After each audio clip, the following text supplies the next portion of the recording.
Jane Stories presents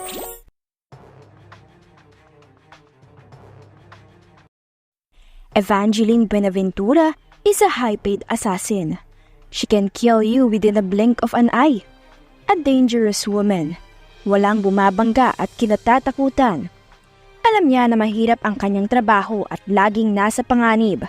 Ngunit sa hindi inaasahan, ay inutusan siya hindi para pumatay kundi para magbantay. Ilang beses siyang nagmura sa kanyang isipan. Sa lahat ba naman ng trabahong ipapagawa ng boss niya, ay yun pang bantayan ng kaisa-isahan itong apo na lalaki na kinaiinisan niya sa lahat. Sa lahat ng ayaw niyang trabaho ay yung maging bodyguard ng apo ng boss niya. Adam Sandler is a business tycoon. A billionaire at sikat ang kanyang kumpanya. Hindi lamang dito sa Pilipinas, kundi pati na rin sa ibang bansa. Sa yaman na taglay niya at kasikatan, ay madami ang naghahangad na mapalapit at maging kaibigan siya. Pero alam ni Adam na gagamitin lang siya ng mga ito. Manabi din ang nagtatangkang pumatay sa kanya na hindi nakataka-taka. Marunong niyang ipagtanggol ang kanyang sarili. Ngunit hindi naging kampante ang kanyang lolo, kaya nag-hire ito ng isang bodyguard. Pero kakaibang bodyguard, dahil isa itong high-paid assassin. Hindi niya akalaing ang babaeng nagligtas sa kanya isang beses sa kapahamakan ay isa palang assassin. Hindi rin maikakaila ang labis na paghanga nito sa angking kagandahan na talagang sa kabila ng walang emosyon na pinapakita at pinaparamdam sa kanya. Magkakasundo ba ang dalawang magkaiba ang ugali? Sa kabila ng tungkulin ay mahahanap ba nila ang pagmamahal na di nila inaasahan? Handa nga bang harapin ng dalawa ang lahat? Sa ngalan ng pag-ibig at trabaho. Call of Duty will always be Call of Duty, but they will face it together. Hanggang saan kaya ang kaya nilang gawin para sa isa't isa? Diva! Sigaw ng lalaki habang pinatatamaan niya si Eva. Newsflash, ang trabaho niya ang pumatay because she is an assassin.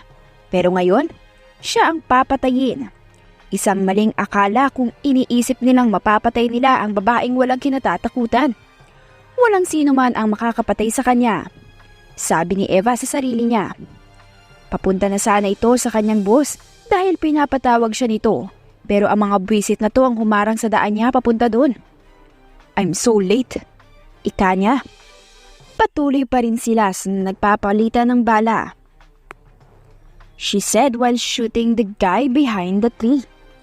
Wrong move bigla dahil dumungaw sana ay nagtago na lang siya. Anyway, I don't care. Anya sa isipan. She's in the middle of shooting and killing those stupid. But her phone rang. She answered without looking who's the caller. Where are you? You're almost 30 minutes late. I roll my eyes. It's my boss. Where am I? Wala ka bang naririnig? Sabi niya. Napatumba niya pa ang dalawa. Tumakbo siya papunta sa isang puno at napatay ang isa, dalawa, tatlo at apat sa dinaraanan niya. Oh, ano bang nangyayari? Anya, she rolled her eyes once again. You heard the loud sound of a gun. How can I go there if there's a bundle of men waiting in my way and kill me in the middle of this? I don't know what to call but I'm still continue killing them sa gitna ng daan at gubat. Mahaba niyang saad. She's irritated. Malalim itong napabuntong hininga. Do you need help? He said. No, I can kill them with only my gun. Don't worry, I'll be there within a minute. Sabi niya at tinapos ang tawag. Ayaw niya talagang may disturbo habang may nangyayari sa paligid niya. Nagpalit siya ng bagong bala at maangas silang sinugod. Pinapaulanan nila ito ng bala. Pero agad silang naunahan ni Eva. Muntikan na siyang matamaan kung hindi lang mabilis ang reflexes niya at nakapagtago sa puno. Ang kaninang 10 ay ngayon ay 5 na lang. At meron na lang siyang 4 na bala. Wala na siyang oras. Kailangan na niya itong matapos sa lalong madaling panahon. Tumuwid siya sa isang puno at napatay ang isa. Natamaan ito sa paborito kong spot, sa ulo. Isa sa mga atake niya ang barili nito sa ulo para mamatay agad.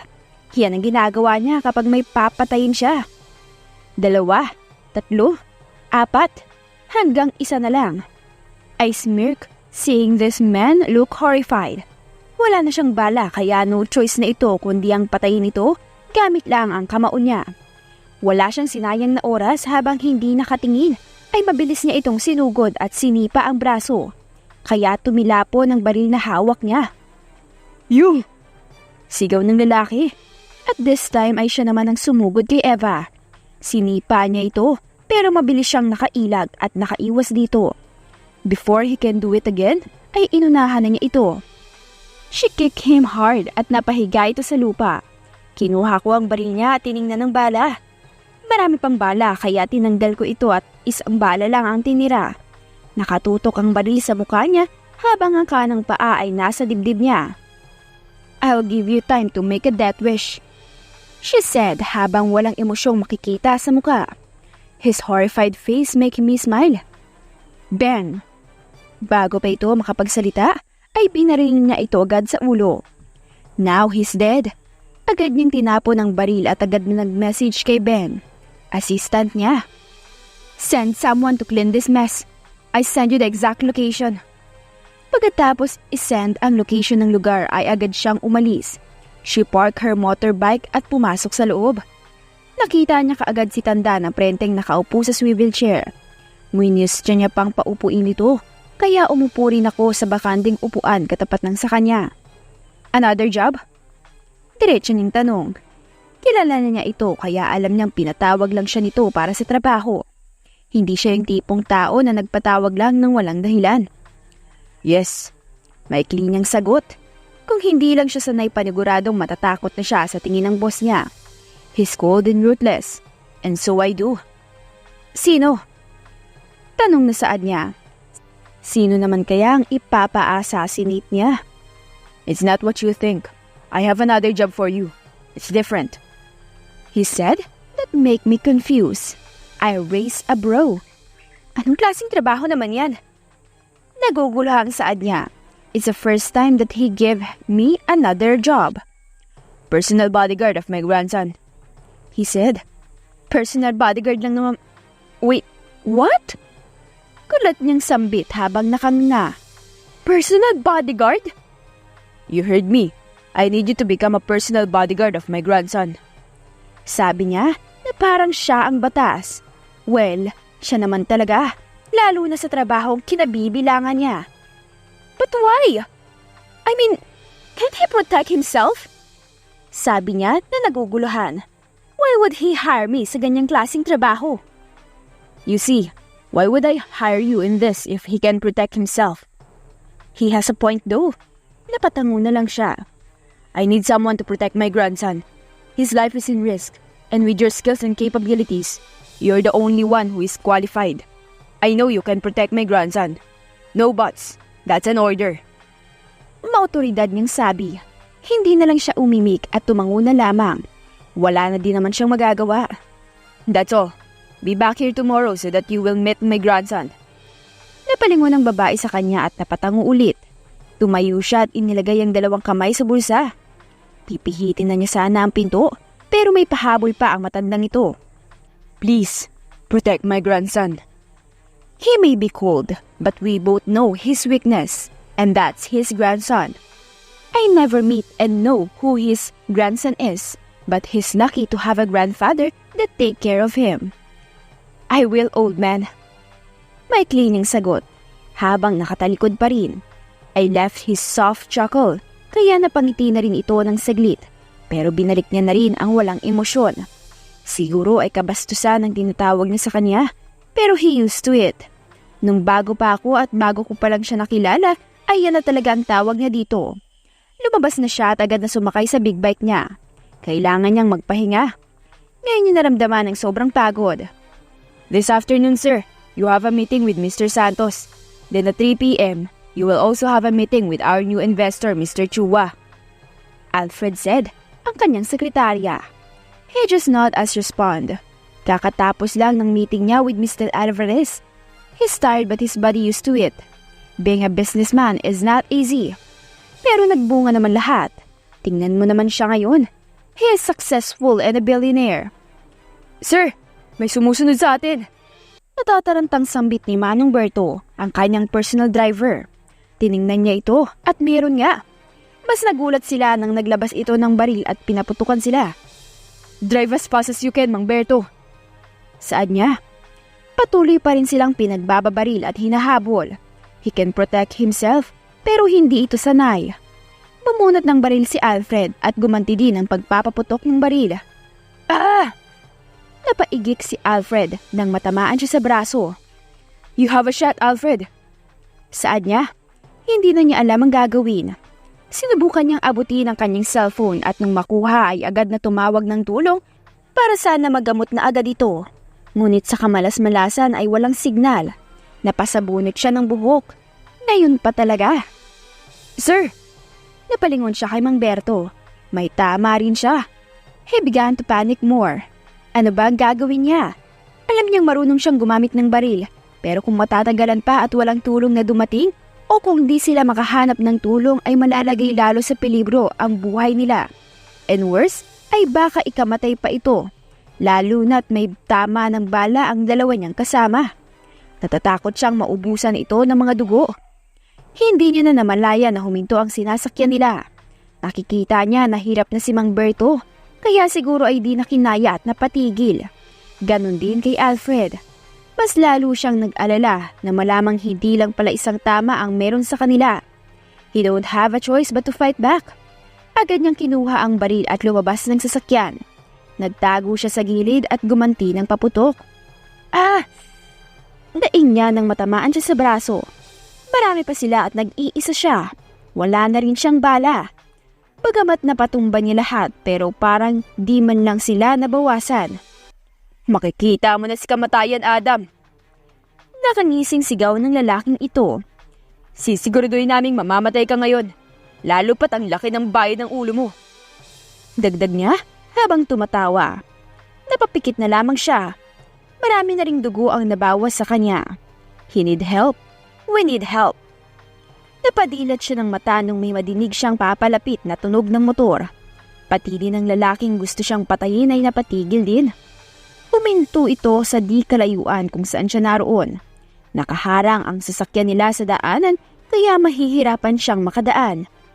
Bumaba ang may-ari ng big bike at kahit hindi pa niya tinatanggal ang kanyang helmet ay malalamang tinitingnan niya kami at ang mga nangyari. At kahit di niya nakikita ay alam niyang nakatingin ito sa kanya ng direkta. Hindi niya alam ang mararamdaman niya. Bigla na lang bumilis ang tibok ng kanyang puso kahit pa hindi niya nakikita ang mukha nito. Kinakabahan siya sa tingin nito. Dahan-dahan niyang tinanggal ang kanyang helmet at mas lalong bumilis ang tibok ng puso niya habang minamasdan siya.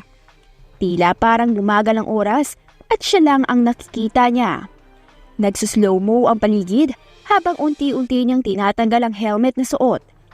Napanganga siya ng tuluyang napagmasdan ang kagandahan niyang taglay. His heart almost get out of his ribcage. It beats faster than I thought. Looking this beautiful and gorgeous woman he never seen in his entire life. Marami na siyang nakikita ang maganda. Pero this girl is one of a kind. "You alright?" Napakurap siya sa biglaang tanong niya. Ang lamig ng boses. Walang emosyon itong nagtanong. "Hey!" She snapped. Napakurap ulit siya. Hindi niya alam kung anong nangyayari sa kanyang sarili, pero napatulala na lang siya sa babaeng ito. "Ha?" Ang tanging lumabas sa bibig niya. I said, "Are you alright?" She said coldly pero mababakas ang iritasyon. Yes. Sagot niya. Tumaas ang isang kilay nito at tiningnan siyang maigi.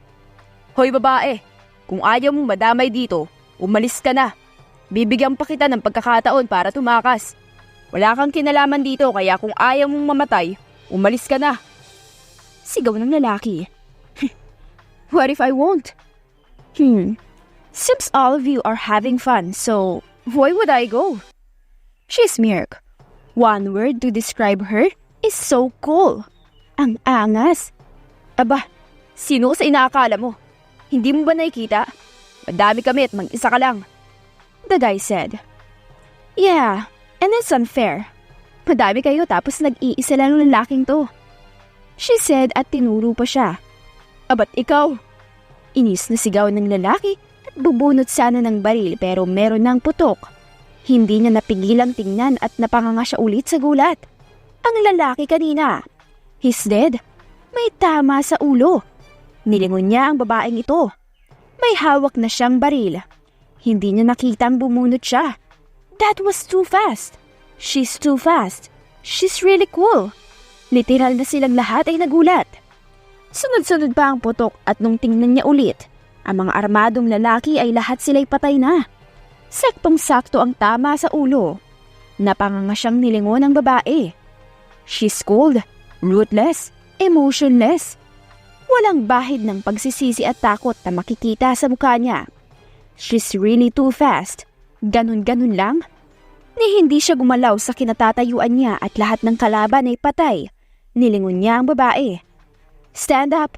Go to hospital immediately if you want to spare your lives. You're welcome by the way. Sabi niya at umalis. What are you waiting for? Go! Napakurap siya sa sigaw nito. Yun ang huling sinabi niya bago pinaharurot ang kanyang big bike. Kahit nahihirapan ay pinilit niyang tumayo. Nawala na ng malay si Mang Berto. Siguro ay dahil sa dugong na bawas sa kanya. Tiningnan niya naman si Alfred at nahihirapan na din ito. Are you alright, sir? Nahihirapan niyang tanong. Tango lang ang ibinigay niya. Thanks to that woman earlier. Kung di siya dumating, di na tayo tinulungan. Baka pinaglalamayan na tayo ngayon. He said. Nalipat na rin niya si Mang Berto sa backseat. Agad niyang sinarado at nag-drive papuntang ospital. Job well done, ma'am. Basa ni Eva sa text ni Ben. She's tired. Habang paalis siya ay may gustong pumatag sa kanya. Tapos sa pag-uwi naman niya ay makakasaksi siya ng gulo. Wala naman talaga siyang balak na tumulong pero may nagtulak sa kanya na makialam. Lalo na nang makita niya ang kalagayan ng lalaki kanina. Hindi naman siya ganun kawalang puso para di tumulong. Napabuntong hininga na lang siya ulit at tumitig ng malalim sa siling. Di nagtagal ay unti-unti na rin siyang nilamon ng antok. It's already 8 a.m. in the morning. Kasalukuyan siyang nagmamaneho ng kanyang Bugatti Chiron. She's not a materialistic, but the only thing she bought for herself as a reward is her car. Her baby. She's wearing black oversized t-shirt, black pants, and black wristwatch. Ang kanyang paboritong kulay ay itim, kung kaya't lahat ng gusto niya ay nagsisimula sa kulay na itim. Tiningnan niyang maigi ang malaking building na pagmamay-ari ng kanyang boss. Kung titingnan ay para lang itong normal na kumpanya. Pero ang totoo ay nakakubli dito ang isa pang kumpanya. Ang agency kung saan siya kabilang. Ang Assassin's Agency. Iilan lang ang nakakaalam dito.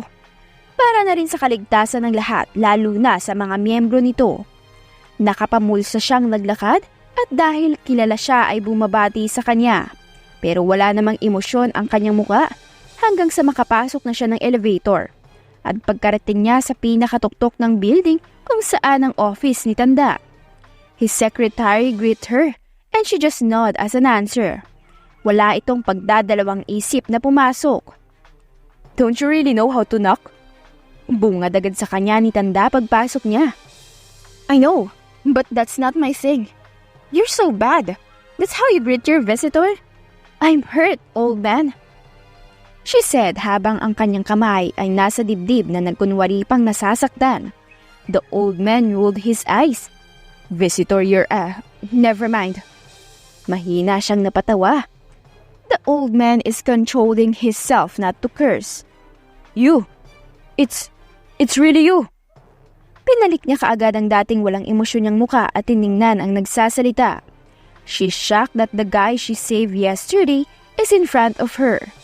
Nakabawi na siya sa gulat kaya bumalik ulit ang dating walang emosyon sa kanyang muka. Grandpa! That's her! The girl who saved us yesterday. Saad niya at mababakas ang kagalakan sa muka. Eva just stared him coldly. So, you already put your job, Eve? Ito na naman tayo. Nasabi ni Eva sa kanyang isipan. Her name is Evangeline, but he calls her Eve. Mabuti na lang at sanay na siya, ngunit di niya pa rin mapigilang mainis. I don't know that he's your grandson. Saad niya, hindi naman talaga niya kilala kung sino ang apo ng boss niya. Ang alam niya ay pangalan nito, ngunit hindi niya pa nakikita ang muka. Pero hindi na ngayon dahil kilala niya kung sino ang apo ng kanyang boss. But I'm still thankful. Thanks for saving my grandson. You're really compatible for the job. Saad ni Tanda ang boss niya. What job are you talking about, Papo? Napalingon sila sa nagtanong. And it's Adam. He looks confused habang palipat-lipat ang tingin sa amin ng lolo niya. You're always at risk. That's why I hired someone to protect you. Just like what happened yesterday. And here she is, Adam. Meet your personal bodyguard, Evangeline. And Evangeline, meet my grandson, Adam. Explanation ni Tanda at pagkatapos ay pinakilala niya kami sa isa't isa. Tinitigan siya ni Adam, kaya tumitig din siya pabalik. After a minute of staring contest, he looked away. Hi, I'm Adam. Nice to meet you, Eva. Thank you for saving us. If you didn't come and didn't help us, we are all dead to that situation. He said. He also offered his hand waiting for her response. Nice to finally meet you, Adam. You're welcome, by the way. Maikli niya ding Saad at tinanggap ang kamay niya. They shared a handshake. He is surprised, shocked, nervous, excited. Di niya alam ang kanyang nararamdaman.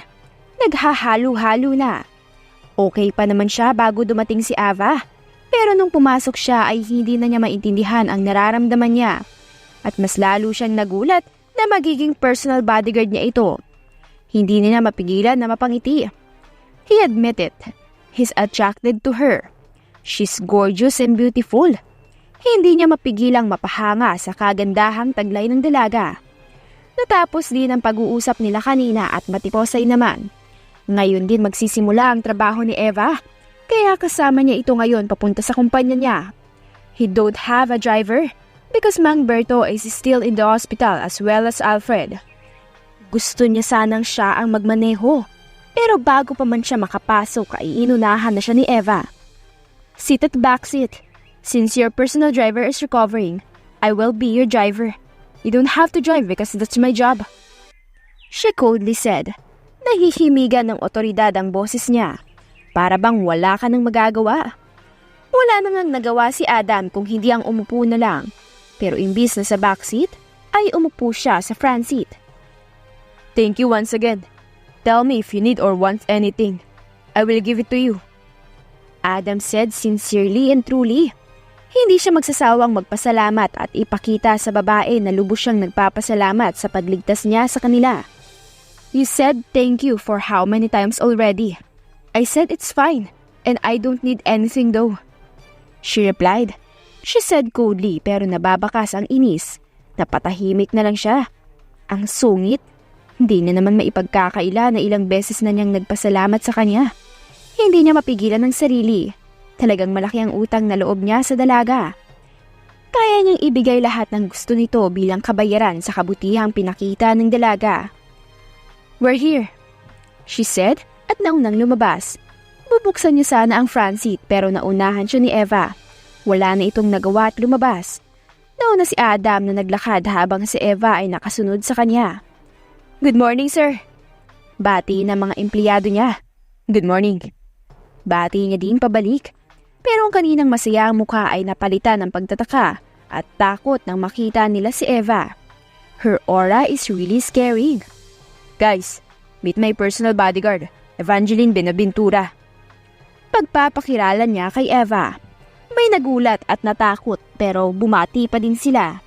This woman only nod for response. She's really cool.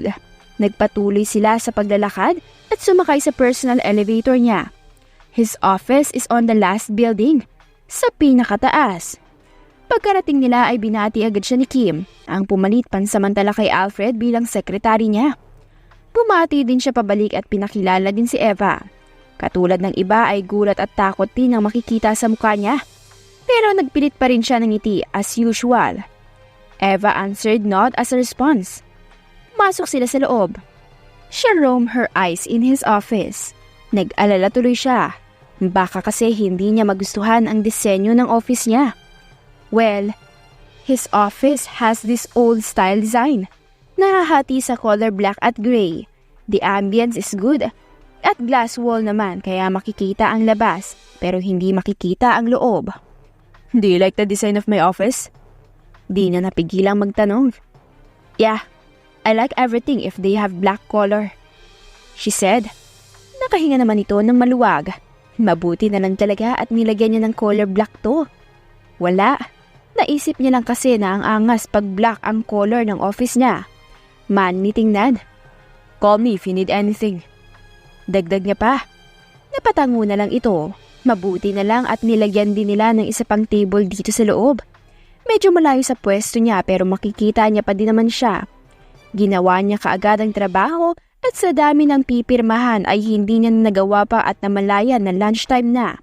Napaangat ito ng tingin nung may naglagay ng paper bag sa mesa niya. Eat it. Maikli niyang saad at agad na bumalik sa mesa. Nagulat siya pero agad ding nakabawi. She really bought it? For me? Hindi na napigilang mapangiti. How about you? Tanong niya. Sa malay niya ba na baka hindi pa ito kumakain? Mukhang madami naman tong binili niya. I'm done. I go out but seems you're busy, that's why you didn't notice. I don't know what food do you prefer but I still brought it. But if you don't like the food, just tell me. I will buy another food for you. She said, at yun na ata ang pinakamahabang nasabi niya. Ang ikli lang kasi lagi ng sagot nito. Binuksan niya ang paper bag at nagustuhan niya agad ang binili nito. Di rin naman ito mapili. Dahil gutom na rin siya kaya agad niya itong kinain. Pagsapit ng hapon ay umalis na rin sila. Kasalukuyan silang bumabiyahe papunta sa hindi niya alam kung saan. Where are we going?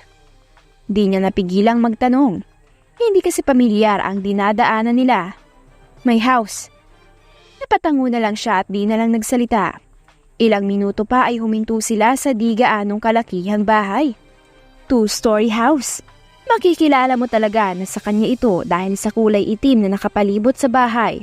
May bumukas ng gate at lalaki. Lalaki? Who's that guy? Is he the boyfriend of Eva? I clenched my fist. I'm so jealous. That guy. How dare he to smile in Eva? Don't you have a plan to get out? Napabalik siya sa ulirat nang marinig ang boses ni Eva. Huminga siya ng malalim at lumabas. Pumasok kami sa loob. At kung kulay itim ang nasa labas ay mas lalo naman sa loob. Maliit lang ang bahay pero malaki ang space. Wala ding gaanong gamit ang makikita. Konti lang ang picture na makikita at mas lalo siyang napakuyom ng kamao na makitang isa o dalawa lang ang picture na makikita at kasama pa ang asungot na lalaking ito. Sino ba siya? Nakangiti siya sa picture pero opposite naman ng kay Eva. She didn't smile, just her usual look. Kumain na muna kayo bago umalis. Nangialam na ako sa kusina mo sabi ni asungot. Thanks, Ben. Maikling sagot ni Eva. So, Ben pala ang pangalan ng lalaking to. Anya sa isipan. Pagkatapos kumain ay umalis na rin sina Eva at Adam. Nangingiti siya dahil doon na din siya titira sa bahay niya. Sabi niya ay parte din ng trabaho niya. Kaya sa bahay siya titira pero kahit ganon ay he's still happy. Hindi na siya nagulat na alam ni Eva ang bahay niya. Pumasok sila sa loob at binati sila ng mga katulong niya. Umakyat sila sa itaas. Ito magiging kwarto mo. Magkatabi lang tayo kaya if you need anything, tawagan mo lang ako. He said, her eyebrow raised. I don't need anything. Saad niya bago pumasok sa loob. Kahit gusto niyang sumunod ay hindi niya tinuloy. Humakbang na siya patalikod at tinungo ang kwarto niya. Mabuti na lang at sanay na siya sa ganyang ugali. Lalo na sa ugali ni Eva. What he means is his papo. Ganyan na ganyan din ang ugali at muka. Nakakunot at walang emosyon. Kaya siguro immune na siya sa ganyan at nakasanayan na. She woke up early and she early go to office of that old man. He calls her early in the morning. He told me to go, that's why she don't have a choice but to go. Nakita naman niya ang maid kanina at sinabihan na kapag hinanap siya ni Adam ay sabihin lang na pinatawag siya ng lolo niya. At mauuna na siyang pumunta sa kanyang opisina at doon na lang siya didiretso pagkatapos ng kung anumang sasabihin ni Tanda. Thanks, you're here, he said with relief. What is this all about? You call me early in the morning. I guess it's really important. Sabi ni Eva at umupo. Yes, It's all about sa nangyari sa apo ko. I thought di gaanong malaking grupo ang gusto siyang mawala, but I'm wrong. Malaking grupo to. And worst, ito ang grupo na kumakalaban din sa atin. Here's the folder. He said at binigay sa kanyang folder. Agad niyang tiningnan at naglalaman ito ng mga tao. Yan ang mga identity nila. At yan ang leader nila. Dagdag niya habang tinuro ang isang lalaki.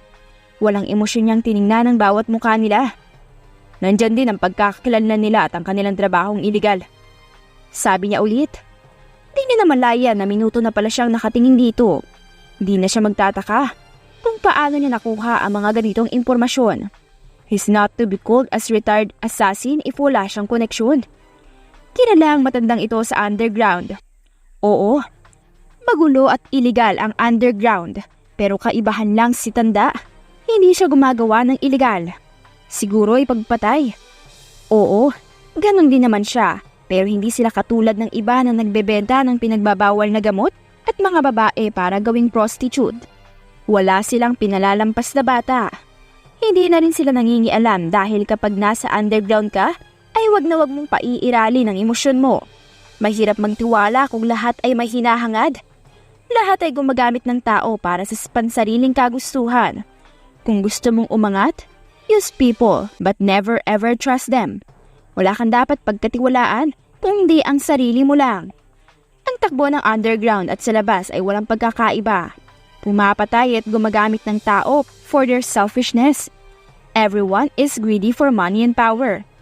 They can do things that's illegal, and killing is not exception, but as a powerful weapon to be secured and to be successful.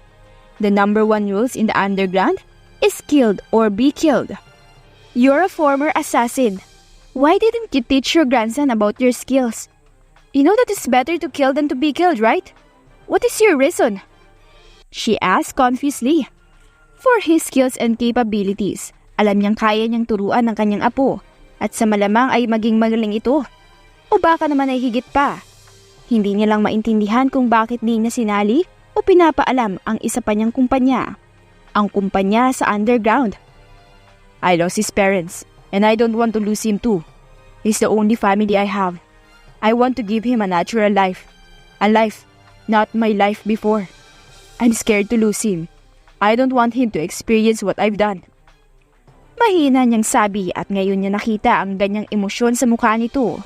Magkahalong lungkot, pagsisisi at takot. Now, she already know that his weakness is his grandson. Pero dahil sa decision mo, mas mapapahamak siya. You know that from the very beginning whether he is an assassin or not. But you also know that it's better to kill than to be killed. Yun ang rules hindi lang sa underground, but also in this reality where people are greedy for money and power. He don't know anything. Yes, he knows how to kill or to defend himself. But it's not enough. You just taught him the basic. If I'm not there, maybe your grandson together with his secretary and driver are killed. Mahaba niyang saad. I don't have a choice. I don't want to live in this kind of life I have. Katwiran niya. No, old man. You have a choice. But you never choose the better choice. Don't you want this kind of life? Mali ka. Dahil sa maling desisyon mo, mas lalo siyang mapapahamak. Agad naman siyang napatahimik. I will tell him about who I am. I will teach him. It's your choice if you want to tell him about who truly you are. She said at tumayo. Naglakad siya palabas pero bago niya pa pihitin ang doorknob ay may pahabol muna siya sa kanya. I will protect him no matter what happens. And even if I will sacrifice myself, I will do it. I have a bigger debts for you. This is the time for repayment. You have my words. Huling sabi niya bago lumabas. Nandito ka lang pala. Kanina ka pa? Napakurap siya at napabalik sa tamang wisyo. Hindi niya namalaya na kanina pa pala siya nito tinitingnan. I don't know. Basta nakikita niya na lang ang sarili niyang nakatitig sa kanya. Not really, she replied. Ano palang pinag-uusapan niyo ni Papo at biglaan ka na lang niyang pinatawag? Hindi ka na nga nakakain ng agahan eh. He asked confusedly. He told me about the persons behind the accident you involved with. Yung mga taong gusto kang patayin. She answered truly. Wala din namang saysay kung nagsisinungaling siya. At hindi rin siya yung klaseng taong sinungaling. Bakit? Mahuhuli na ba sila? Mababayaran na ba nila ang kasalanan ginawa nila? Gulat niyang tanong. It's not easy as you think. Those people are not simple as you thought. Not an ordinary killer or group. She said. Nakikita niya naman na naguguluhan ito. Pilit niya pang sinisink in sa utak niya ang nalalaman. Ilang minuto pa ay nakabawi na siya sa gulat. Then who are they? He asked curiously. I will tell you, but not now. We don't know they already have a spy here or hidden camera. Recorder. It's better to be safe. You can't trust people around you so easily. Sabi niya. Nakuha naman niya ang point nito kaya napatango siya. Okay, but eat your breakfast. I buy it for you. I don't know what food do you prefer kaya di ko alam if magugustuhan mo o hindi. Nagulat naman siya. Binilhan niya ba talaga siya ng food? She never expected it though. You buy me food? You don't have to. She said nung makabawi sa gulat. No, I have to. Breakfast is very important meal. You buy me food yesterday, that's why I repay you. At hindi ko hahayaang magutom ang baby ko. Di niya nadinig ang huli niyang sinabi dahil halos bulong na lang yun. What did you say in your last sentence? She asked curiously. Di niya kasi nadinig. Nothing. I just don't want you to get starved. So eat it. Sabi niya at bumalik sa kanyang table. She's hungry kaya di na siya nagreklamo. Why are you looking at my face? May dumi ba? She asked coldly. It's weird. Kanina niya pa nahahalatang pasulyap-sulyap ito sa kanya. O tututukan na para bang di siya makapaniwalang nandito siya. You're beautiful. Sabi niya at nagulat naman siya. Dahil nalutang ata kaya ngayong hiya naman ay narealize ang sinabi o nabanggit niya. He becomes hysterical. I know. May cleaning sabi nung makabawi sa gulat. It's already 8 p.m. and she's driving their way home. What's your job before you start as my personal bodyguard, Eva? Basag niya sa katahimikan. Killing. May cleaning sagot. Nabakasa naman ng takot at gulat ang mukha niya. You're lying, right? He asked habang nauutal. Do you think I'm lying? She coldly answered at tiningnan siya saglit bago binalik sa daan ang tingin. What kind of job is that? Tanong niya ulit. Assassin. May cleaning sagot. Maikli ba talaga lahat ng sagot mo? Di niya napigilang itanong. What? So yun naman talaga ang trabaho ko. At isa pa, bakit ko pa pahahabain kung maliit lang naman ang sagot? She coldly said. Alam mo, kung hindi lang ako sanay kay Papo, matatakot din ako sa aura mo. Natatakot niyang saad. At isipin mo parang baliktad ata. Ako dapat yung maangas sa atin pero di ko in-expect na ang angas mo rin pala. Mas nakakatakot ka nga kaysa sa akin eh. Dagdag niya at napahalakhak. Napangiti tuloy ako. Oo nga. Talagang baliktad nga sila. Sa mga teleserye ay kadalasan ay mga lalaki ang maangas. Walang emosyon at matikas. Pero sa amin ay baliktad. It's okay though. Ang ganda mo pala kapag nakangiti no? Mas lalo kang gumaganda. Sabi niya, kaya agad niya itong nilingon.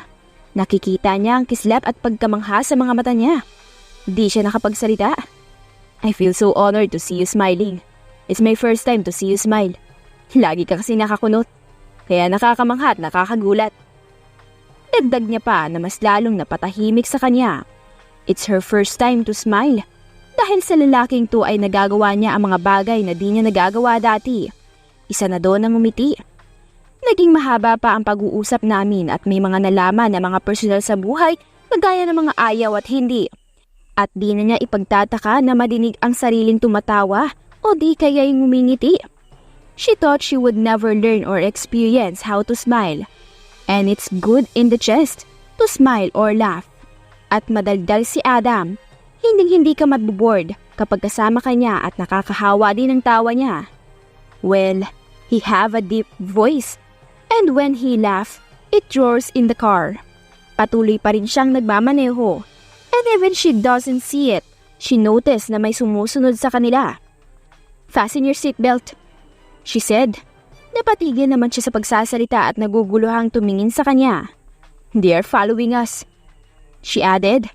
Tumingon pa siya sa likod at nakumpirma ngang may sumusunod sa kanila. Agad naman niyang ginawa ang pinag-uutos nito. Pinilisan niya ang pagpapatakbo. Di nagtagal ay pinaulanan na sila ng bala. "I know that you know how to use a gun. They want you dead, as well as me, and I'm sure of that. Now, get the gun at the compartment. It has 2 guns. Give me and use the other. You have to choose. Kill them or allow them to kill you." Sabi niya. She stay calm. Sinunod naman niya ang pinapagawa nito. Kinuha niya ang 2 baril. Binigay niya kay Eva ang isa, yung color black, at nasa kanya naman ang isa. "Kill them or allow them to kill you." Pag-uulit niya sa sinabi nito. She rose her lips a little. "Good boy. Choose wisely." Sabi niya, kahit alam niya naman talaga ang pipiliin niya. "May sumusunod sa atin. At gusto tayong patayin. Pero ang kalmado mo lang." Di niya napigilang puna. Nahahalata niya sigurong she stay calm. "I don't have a choice. Do you think I will panic the situation would change? No, it's not. Huwag na huwag kang magpapadala sa emosyon mo dahil yan ang magdadala sa iyo sa kapahamakan." She answered. Wala ka talagang magagawa at mananatiling kalmado para makapag-isip. Hindi yung emosyon mo ang papairalin mo na magpapahamak sa iyo.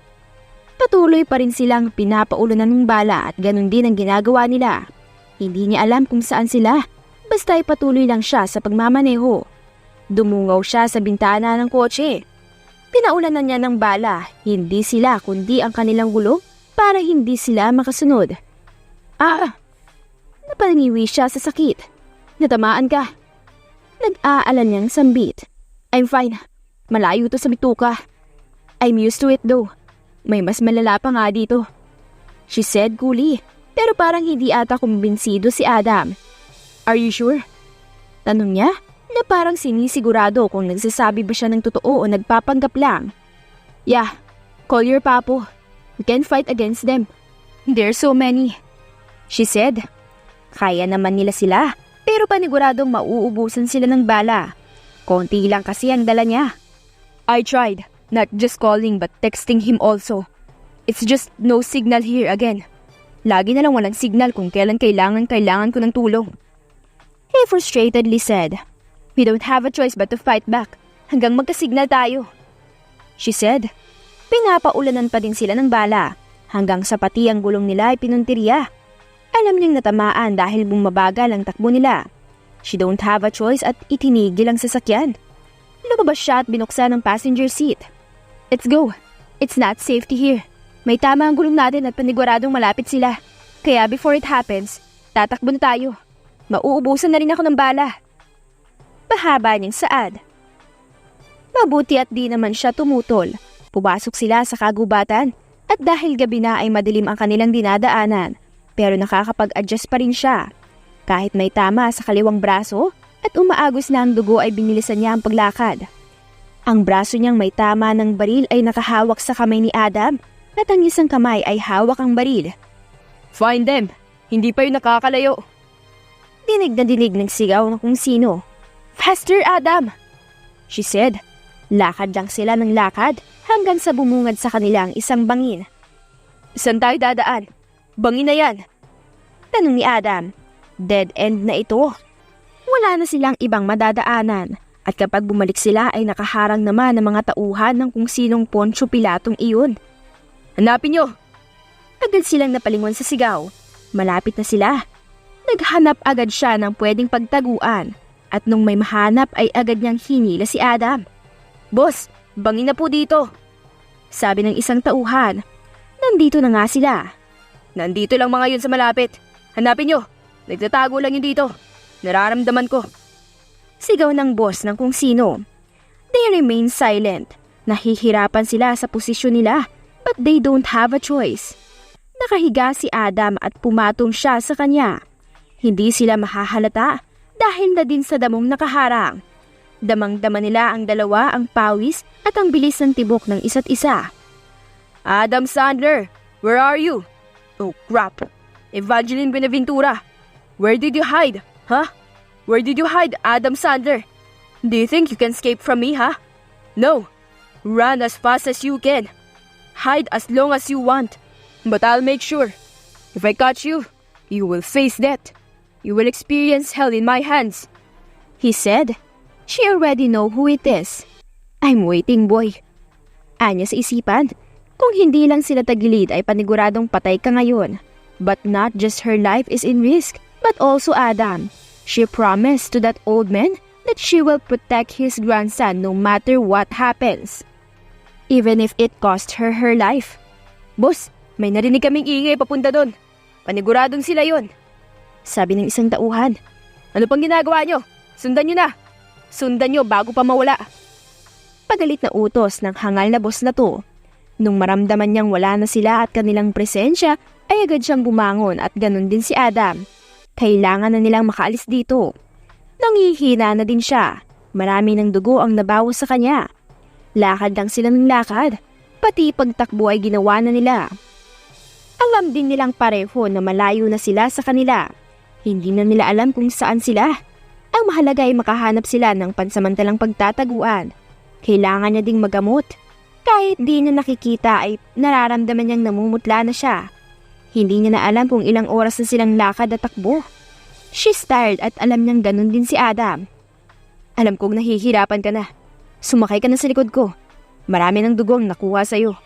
Namumutla ka na. You're not allowed to die here. Basag dito sa katahimikan. Natawa na lang siya. She's not allowed daw to die. Di na din siya nagreklamo. Kahit pagod din siya ay binuhat niya pa din si Eva. Thanks, she said sincerely. It's okay. As long as you don't sleep and live with me. Mababaliw ako kapag nangyari yun. Sagot niya and she don't understand kung anong ibig sabihin niya. Napatango na lang siya. May bahay. Ayun. Natutuwang saad ni Adam at tinuro ang bahay. Nahihirapan niya itong nilingon at bahay nga. Di na din niya kaya. Pagod na siya. She wants to rest. Eva? Eva! Don't leave me, Eva!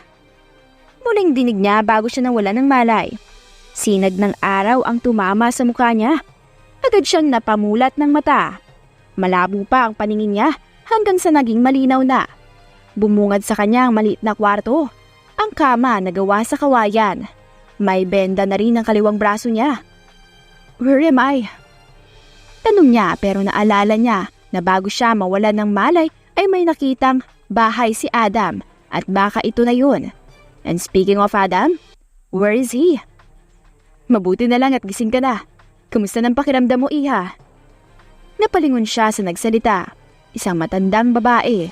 Mahalata na ang katandaan dahil sa kulubot nito. Pero kahit ganon ay mababakas pa din ang kagandahan. I'm fine. Where's Adam? She said. She stared her coldly. Bigla naman itong natakot. Sumama sa asawa ko. Saglit lang sila at paniguradong babalik na yon. Sagot niya at nautal pa sa huli. Kayo ba ang tumulong sa amin? She asked. Oo, ako nga pala si Menda. Tawagin mo na lang akong Nanay Menda. She replied. Napatango siya. Salamat po, Nay Menda. She said sincerely. Walang ano yun. Tutulong kami hanggat may maitutulong kami. Kagabi kitang-kita namin ang pag-aalala sa mukha ng boyfriend mo habang buhat ka. Sabi niya may gustong pumatay sa inyo at natamaan ka. Nauubusan ka na rin ng dugo dahil putlang-putla ka na. Halos nagmakaawa ang boyfriend mo sa amin. Nagmakaawa siyang tulungan ka namin. Sino ba naman kami para tumanggi, hindi ba? Buti na lang at naagapan ng mabilis at nakuha ang bala sa braso mo. Mahaba nitong saad. Maraming salamat po. I don't know how I can repay you. The both of you. You and your husband. And by the way, he's not my boyfriend, but he is my boss. I'm her personal bodyguard. Saad niya? Nagulat naman ang matanda. Oh, I'm so sorry. Akala ko ay boyfriend mo siya at girlfriend ka niya. Grabe kasi ang pag-aalala niya sa kalagayan mo kagabi. Gulat nitong sambit. It's okay lang po. She replied. Kahit ganito siya ay marunong pa rin siyang rumispeto sa mga taong dapat respetuhin. Nagugutom ka na ba? Kaya mo bang tumayo? She asked. Sa tingin niya ay kaya niya naman kaya sinubukan niyang tumayo. At mabuti na lang.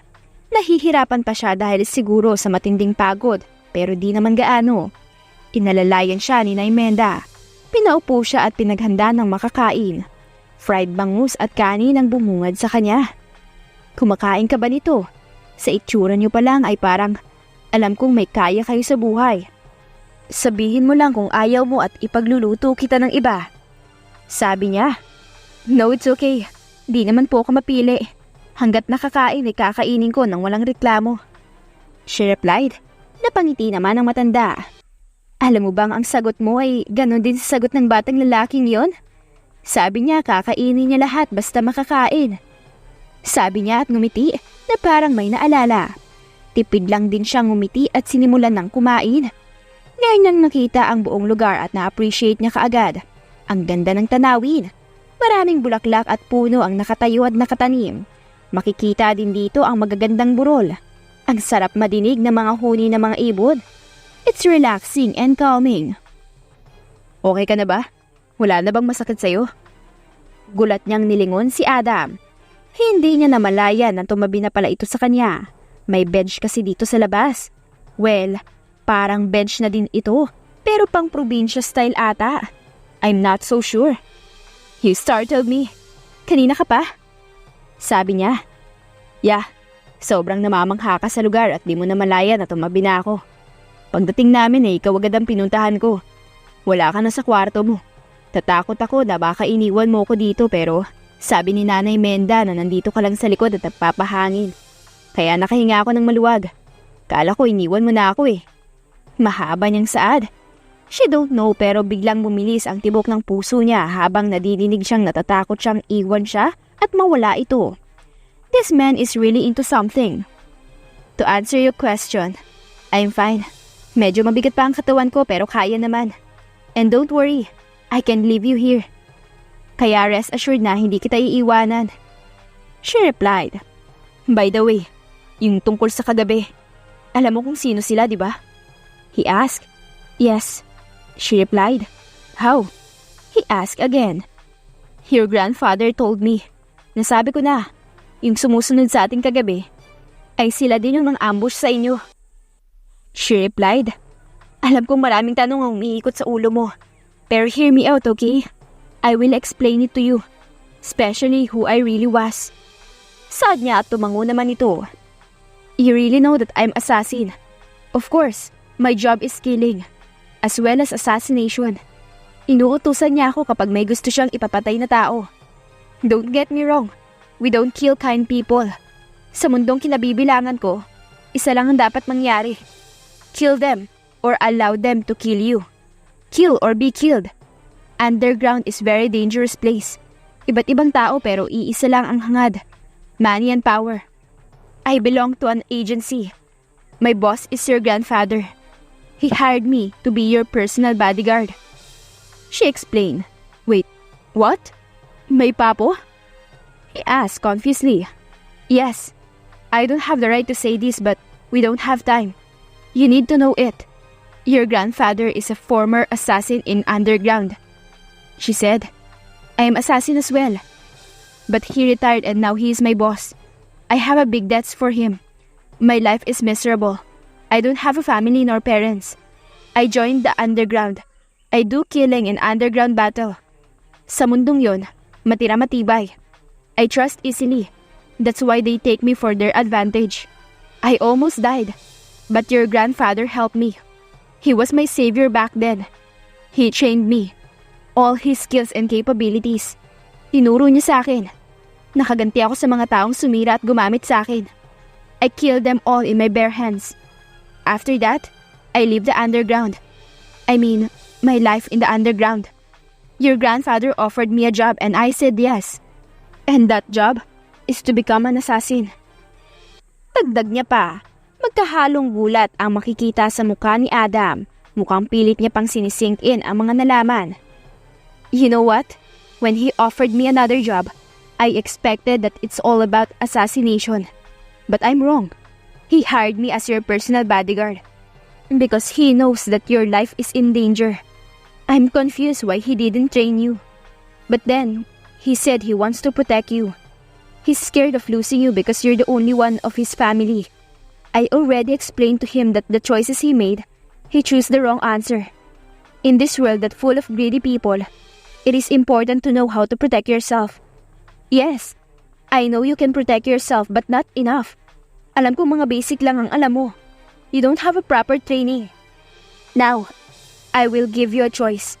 Remain who you are or learn how to protect yourself more. Tell me and choose wisely. But be faster. We don't have a time. Dagdag niya ulit sa sinabi. I promise to that old man that I will protect you.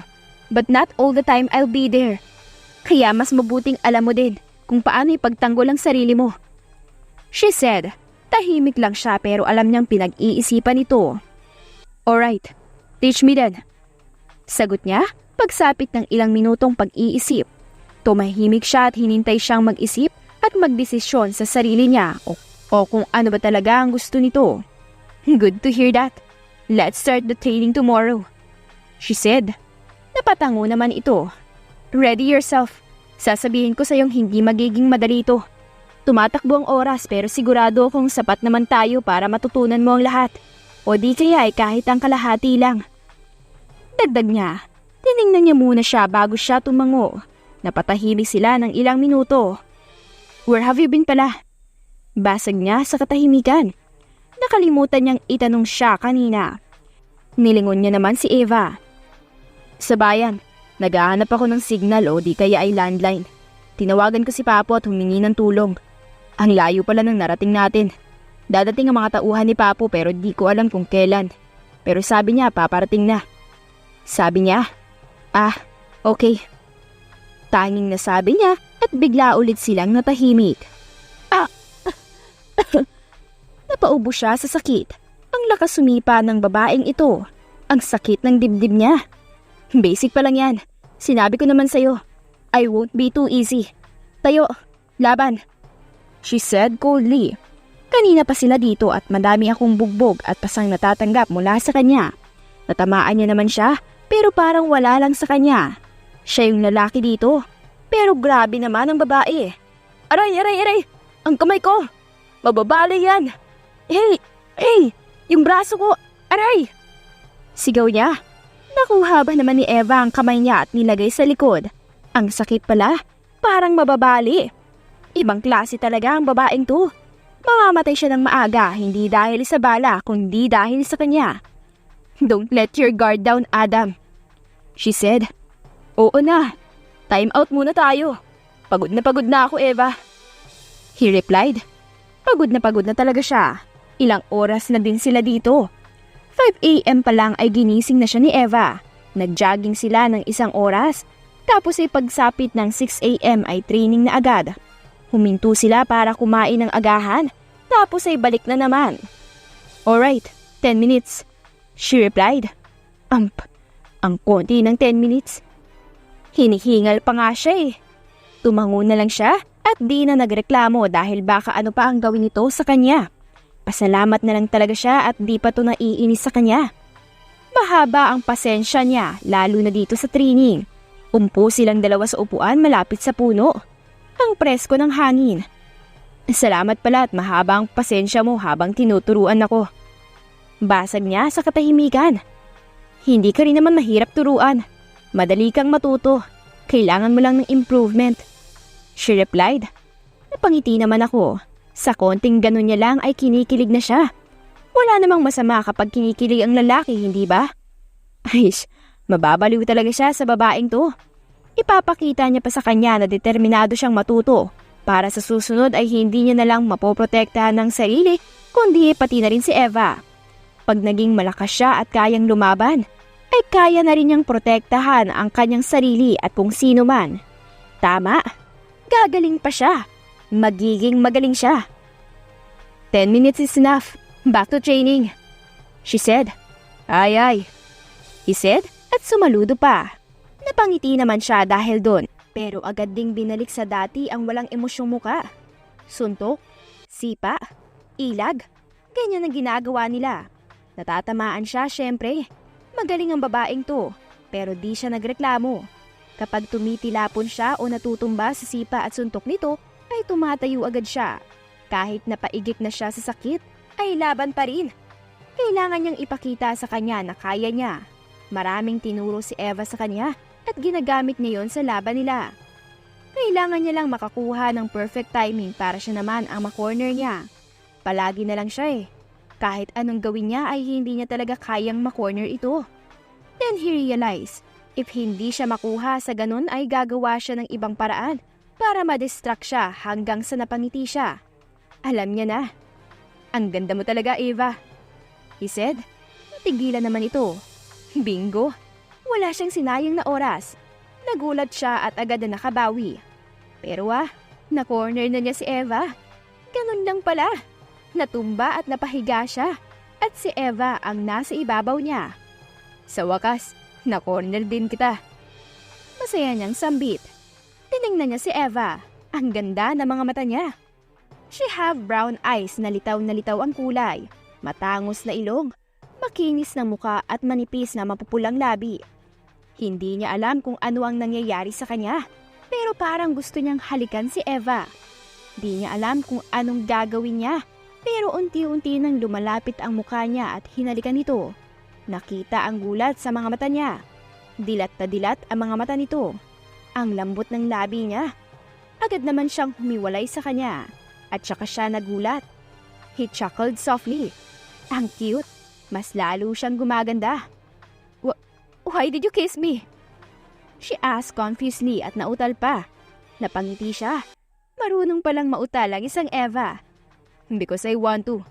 Nakakatem kasi. Nakangiti niyang sagot. Di niya napansin na ang bilis pala ng tibok ng puso niya. Why? She asked again. Because I like you. No, I love you, Eva. Mahal na mahal kita. To the point na mababaliw ako ng dahil sa'yo. He answered truly. Ang lakas ng tibok ng puso niya. Ito na, aamin na din siya. Pati sa sarili niyang mahal niya si Eva. Tell me, it's joke, right? She asked again. Napasabunot siya sa buhok. No, it's not. I know it's unbelievable but trust me, when the first time I saw you, doon nagsimula. Palaging bumibilis ang tibok ng puso ko kapag malapit ka. Kapag mahahawakan mo ko parang may dumadaloy na kuryente sa katawan ko. Sa tingin mo, biro lang? Sa nararamdaman kong to, hindi ko alam na kaya ko pang magbiro. Nung matamaan ako at mawalan ka ng malay, I'm scared. Takot na ako na iwan mo. Na baka mawala ka. Noon ay kulang ang nararamdaman na matakot ng ganon. Di ko na kaya. Di ko kayang mawala ka. Doon ko din na-realize na hindi lang pala simpleng paghanga ang nararamdaman ko. Dahil nung time na yon, mahal na kita. Mahal na kita at minamahal pa kita. He said habang diretsong nakatingin sa mata niya. Gulat na gulat siya habang siya ay namumula. My gosh, he's blushing. Kinakabahan din siya. Sobrang bilis pa ng puso niya. Oh, nandyan lang pala kayo. Halina't handa na ang tanghalian. Sabi ni Naimenda. Siya ang bumasag sa katahimikan. Hindi naman namalaya na ilang minuto na pala kaming tahimik. Walang nagsasalita. Kahit siya man. Parang sinisink in pa sa utak ni Eva ang nalaman. Kakausapin niya na lang siya mamaya. At alam kong di siya ganong klaseng babae na magiging awkward. Parang siya pa ata Babang tinatayo mo dyan? Let's eat. Napakurap siya sa sinabi niya. Kanina pa pala siya nakatayo at di gumagalaw. Agad naman siyang sumunod sa kanila. Matiwasay silang natapos sa pagkain. Nagpahinga lang saglit at balik ulit. May paghihinayang dahil walang sinasabi si Eva. About sa confession niya pero maganda din naman dahil hindi awkward. Training lang sila hanggang tumigil din dahil maggagabi na. Bagong araw at ganun pa rin. Subsub pa rin sila sa training hanggang pinatigil muna sila ni Tatay Andoy. Niyaya niya silang sumama sa pagpitas ng mga gulay at prutas sa taniman nila. Pumayag naman si Eva at nandito na sila. Ang ganda! Madaming prutas at gulay. O ayan, basket!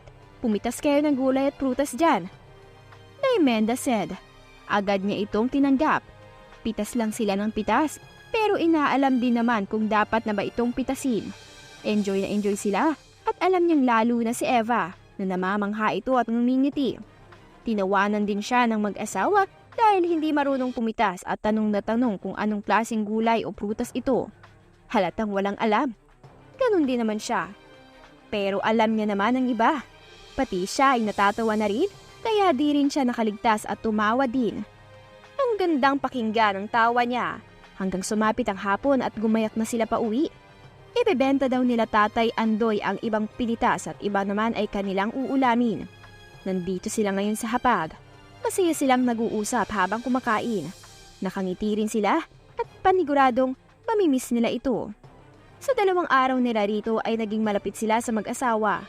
Wala silang anak, kaya tinuring na rin silang parang anak nila. Bukas na din sila aalis, kaya mabuti na lang at nakapag-bonding sila. Nag-usap na din sila kanina ni Eva at pumayag siya na bukas na sila aalis. Ayaw nilang madamay sila sa gulo. Di man halata, pero alam niyang napamahal na rin si Eva sa mag-asawa. Pwede po ba kayo makausap? Saad niya sa mag-asawa. Tungkol saan naman yan, nak? Tay Andoy said, kakatapos lang niyang kumain. We will leave tomorrow morning. Diretso niyang sabi. Nakita niya naman ang gulat at lungkot sa mga mata ng mag-asawa. We don't want na madamay kayo sa gulo. May gustong pumatay sa amin lalo na kay Adam. At di kami pwedeng magtagal dito. Dahil baka matuntun at madamay kayo. Sinabi na namin sa inyo ang tungkol doon. Naging malapit na po kayo sa amin. Nagpapasalamat kami sa kabutihang pinakita at pinaramdam niyo sa amin. Maraming salamat din sa pag-aalaga sa amin. Tinuring niyo kami na parang anak niyo. Kahit di niyo naman kami kilala ng lubusan. Hinding-hindi namin po makakalimutan yun. Sabi niya habang nakangiti. Pero pati din siya ay nalulungkot. Sa konting panahon na nandito sila, ay naging mahalaga na ang lugar na to. Naiintindihan namin, anak. Mag-iingat kayo at huwag niyo kaming kakalimutang bisitahin. Nay Menda said. Sabay silang napatango ni Adam. Pagsapit ng umaga ay umalis na nga sila. Kumaway pa ang mag-asawa, kaya ganoon din sila. Nasa kalagitnaan sila ng daan nung may marinig sila. Sabay silang napalingon ni Adam. Well, nandito lang pala kayo. Sabi ng lalaking ito. Pinapalibutan sila. Napapikit siya. Sabi niya na nga eh. Hanggang kailan mo to balak gawin, Francis? She said, yes, his name is Francis, leader at may-ari ng agency na kumakalaban kay Tanda. Until the both of you died, hitting 2 birds in 1 stone. Ang magaling na assassin at ang billionaire businessman. Nakangisi niyang saad. Ready yourself, Adam. We will fight until dumating ang tulong ng papo mo. Mahina ng bulong at tumango ito. She smiled at Francis. Okay, kill us if you can. She sarcastically said. Nainis naman ito. Kill them! Utos niya. Sumugod sila at ganon din naman silang dalawa ni Adam. Mano-mano ang labanan. Hanggang sa baril na ang ginamit. Wala silang baril na dala. Pero may napatay silang mga tauhan niya kaya yun ang baril na ginamit nila. Madami sila at 2 lang sila ni Adam. Makikita na rin ang pagod at pasa sa mga mukha ng dalawa pero binaliwala nila yun at patuloy na lumaban. Kanina pa sila lumalaban hanggang sa wala na gaanong kalaban ang natira. Gumanti sila pareho ng barilan at suntukan. Eva! Sigaw ni Adam. Agad niyang nilingon si Adam at nagulat siya kasabay ng pagputok ng baril sa 2 beses. Are you okay? Tanong ni Adam. Sumuka na din ito ng dugo. Sira ulo ka ba ha? Ikaw yung may tama pero ako pa yung tinatanong mo. Galit niyang saad. Sinagip ni Adam si Eva. Siya dapat yun. Don't you ever try to close your eyes. Don't ever leave me. I love you too, okay? So don't ever leave me. She frustratedly said. Narin niyang naramdaman na matakot ng ganito. Good to hear that. Nakangiti niyang saad bago unti-unting pumikit ang mga mata. Adam! She cried. For the first time, humigpit ang pagkuyom ng kamao niya. The anger ate her up. Tiningnan niya ang lalaking babaril sana sa kanya pero niligtas siya ni Adam. Ngumiti din si Eva sa kanya. Meron pa mga tauhan niya ang lumapit sa babae at gusto siyang patayin pero inunahan niya na ang mga ito. You will regret this. You will regret to wake up my demon. All of you will be dead in my hands. Then with a snap, all of his men died. Only him are left alone standing. I smirk how he looks so scared. Without hesitation, I killed him. I shoot him in the forehead twice. Napaluhod siya pagkatapos at umiyak. Don't leave me, Adam. Sambit niya sa isipan. Good morning, baby. A baritone voice echoed in the kitchen. Kagigising niya lang at tinungo niya agad ang kusina. Di niya napigilan na mapangiti. It's Adam. He's cooking. Good morning, she said with a smile. Akala niya ay mawawala na si Adam sa kanya. When the man of his grandfather came, wala na silang naabutan. Agad silang sumakay sa kotse at dinala sa ospital si Adam. Naiwan naman ang ibang tauhan para linisin ng lugar. I thought I lost you, sabi niya at niyakap niya si Adam patalikod. His smile widened. I won't. Especially, I heard you love me too. My heart beat faster that time. He giggled sad. Napangiti siya. He's cute. Bibisitahin ba natin sina Tatay Andoy?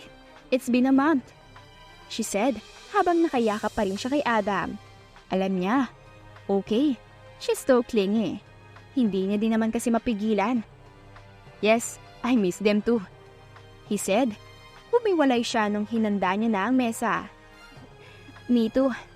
Saan niya? I love you. Natawa siya sa biglaang sambit ni Adam.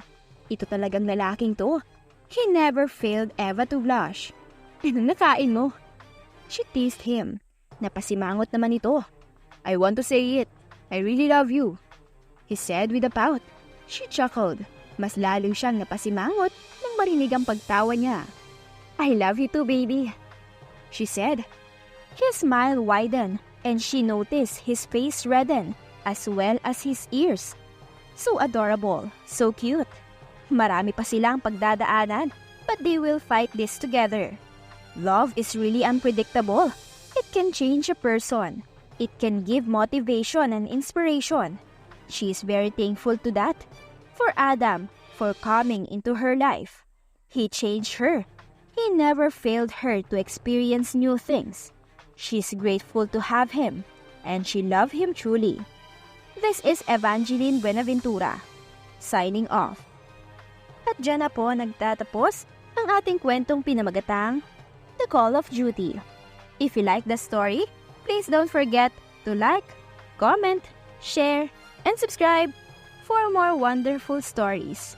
Hanggang sa muli, paalam!